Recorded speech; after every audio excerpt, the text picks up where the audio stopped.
Is it Cara or Cara? Stand or...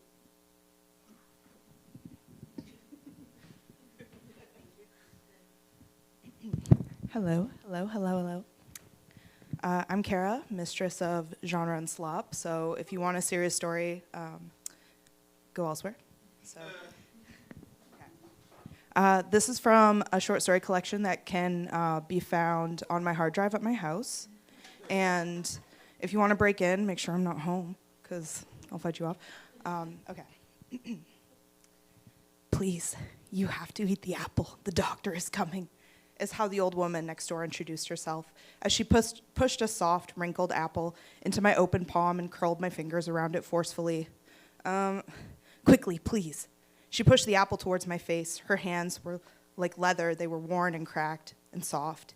And her grip was weak, but she was hunched over and frail. I wouldn't dare push back against her. I was afraid of hurting her. I bit the apple. It was mushy and sweet with early rot, and I wanted to spit it back out into my hand, but she was still holding on to me, pressing the shriveled little fruit up to my lips.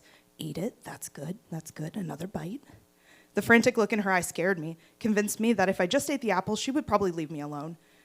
I finished it in 5 unpleasant bites, and its middle was so rotten it crumbled into 2 pieces in my palm. Good girl, she mumbled. She patted me on the face with the uncomfortable familiarity that some old women have. That's a good girl. And then she puttered down the hallway to the next door, hand fumbling in the little plastic grocery bag slung over her elbow. A rumpled man answered the door. I've had my apple, he said. Good boy, she said. Keeps him away. I don't know why I continued eating the apple after that first day. Maybe it was out of respect or politeness, but she didn't always knock on the door. Sometimes she would leave the apple on the carpet outside of my apartment. I fully intended to throw it away the first time, but it was one of those big, juicy cosmic crisps, an apple far superior to that sad, puckered gala she originally brought me. And I like apples. So she wandered down the hallway with her bag of apples, making sure everybody kept the doctor away. And then one afternoon, in the elevator, the man down the hall was with me, and I asked, does she have help? Help? Just, she doesn't seem all right, you know? Huh? With the apple stuff, I said. The elevator reached the ground floor, his stop. Well, it keeps the doctor away, he said. And he left me alone to descend into the basement with my laundry basket. But things get so busy at work, and eating an apple is such a small thing, and it's a blip in your day. It's so easy to forget if you've done it or not, and it's an easy request to follow from your frantic neighbor, but an even easier one to forget. So I was sleeping when I heard her pound on my door. I sat up in my bed with my heart hammering. There was a sour curl of dread in my throat. He's coming, eat your apple, you have to eat your apple. Fumbling in the dark, I grabbed for my phone. She was punching and kicking at my door. Who do you even call for this? In my panic, I whispered, please go away. As my phone shook out of my hand, I tumbled somewhere on my bed. I heard her scream, please, listen to me, he's coming, please, you need to eat your apple. And then the thumping stopped. Somehow, the silence was worse. A silence so complete it made my ears ring, a silence so dead I could hear my heart thumping in my ears, and then the shift of the deadbolt, and then the creak of my door. My bedroom door was open, and I could see the light from the building's hallway. It illuminated my apartment, and slowly, so slowly, I crept up onto my hands and knees, and I crawled to the end of the bed, and I peeked out that door. And in my living room was the silhouette of a tall man in a long white coat, a doctor.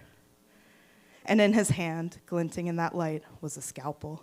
He said nothing. His face was in shadow, and he began his slow, steady march to my bedroom door, and fear wrapped a heavy band around my chest, and my lungs would not fill with the breath I needed to scream, and all that came out was a hoarse wheeze, and I stumbled off the mattress, and I staggered down the hallway, and the doctor changed course, one slow step at a time, the scalpel held in front of him as I tripped on the wooden footstool and wiped out face down on my own living room floor. And he kept coming, step by step, and I crawled and tripped my way back to my feet. The doctor made no noise but the heavy stomp of his clunky boots, and each footfall washed my body in terror. Oh, so scary. The dread washed off of him, some foulness that can only be felt and barely described, like the sickening radioactive pulse of Chernobyl. I threw myself into my kitchen. The light streamed in from the street lamps outside, and the doctor, that great heavy brute in shadow. Oh, God damn my clean kitchen, not a fruit in sight. I flung the cupboard open. I swiped everything off the counter, but I had no apples. The doctor rounded the corner. Oh, no, no, no, no, no, I begged. I pushed cans of beans and bags of lentils and half-eaten boxes of cereal onto the counter. I ripped open the fridge. I shrieked at the milk and the leftovers and the wilted bag of spinach. An arm wrapped around my waist, and I pulled open the freezer as he tugged me back, and there, in the dim light, was my salvation. I pulled the box out. I dropped to the floor. My dead weight ripped me from his hands. He grabbed my hair. He had that scalpel, and my hair tore free in chunks. As I opened the soggy paper box, the doctor had me close by the hair close to the root, and as my teeth screamed in agony around that frozen rectangle of apple toaster strudel, the cold blade touched my skin. I swallowed, a hard frozen fragment of strudel sticking in my gullet. The hand let go. I sagged onto the kitchen floor. My mouth and my scalp burned. The doctor straightened up, and he left. Drool and frozen strudel pooled on the tile. The silence once again made my ears ache. A long minute passed until I heard the door open down the hall and soft footsteps approached. She didn't knock, but she came to stand over me with her bag of apples. Silently, she pressed one into my hand. I took it, but my aching teeth only rested on its flesh and could not break the skin. People don't know this, the old woman said, but any kind of apple keeps them away. Thank you.